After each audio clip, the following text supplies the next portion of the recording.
Deborah Cedillo-Dugan, and welcome to another City Update.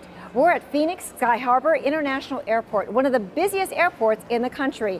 And yes, it's that time again. We're talking about holiday travel, some do's and don'ts. I'm here with Greg Wrubell. He's our Public Information Officer for the aviation for the department. It's great seeing you, Greg. It's good to see you, Deb. Well, thank you so much for being with us today because the time is upon us. It is holiday season. It's holiday season. Again, do's and don'ts. Holiday travel, usually get to the airport about an hour, hour and a half, but really we should be thinking more like 2 hours, 2.5 hours? 2 hours is a pretty good rule in general, especially for holiday travel. But in general, 2 hours is our suggested time. 3 hours if you're traveling internationally. Okay, and you never know. Sometimes you get to the airport and the TSA line may be a little longer than you anticipated. You're like, darn it, I should have got here earlier, and you're stressing out, and we don't want that to happen. Oh no, this should be a fun time. You're flying off to see your friends, you're coming here to pick up your family. We want to make it easy on people, not harder. And one of our suggestions, the biggest suggestion we can make, is to do your pickup and drop-offs at the 44th Street Phoenix SkyTrain station. It's at the southwest corner of 44th Street and Washington, and you can drive right up. There's a free cell phone parking lot if you're waiting for your loved one, and you don't have to negotiate the terminal traffic, try to wrestle with other drivers to get to the curb. You just pull right up, you pick up your loved one, and you're off into the city to get a bite to eat or to go home for the holiday. And we talked about giving yourself plenty of time because you never know what's going to happen.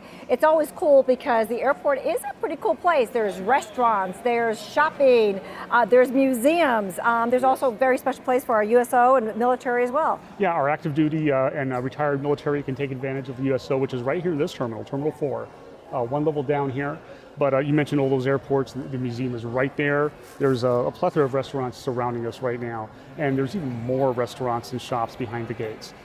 So if you do get here 2 hours early and you find that you actually go through security checkpoint pretty quickly, which would not be unusual, you can take a walking tour on the Phoenix Fit Trail in Terminal 4 and partake of different restaurants, local restaurants, highly acclaimed restaurants, and have a beverage to wind down before you get on your flight, or do some more shopping, maybe some last-minute holiday shopping. Oh, trust me, I've done holiday shopping here waiting, believe it or not, and there's some pretty good shops here too. I've done some shopping here too. Oh yeah, no, totally. And I just want to also mention, because I'm a dog-friendly person too, and let's talk about the dog-friendly little places you have to let your animal. Yes, we have animal relief areas in all three of our terminals, and Terminal 4 is unique now that we have an animal relief area after security now. This is pretty innovative and pretty unique.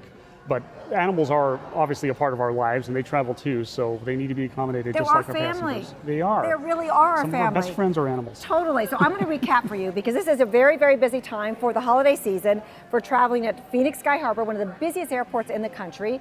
So get here on time, at least 2 hours ahead. Mm-hmm. Okay, plan your trip out.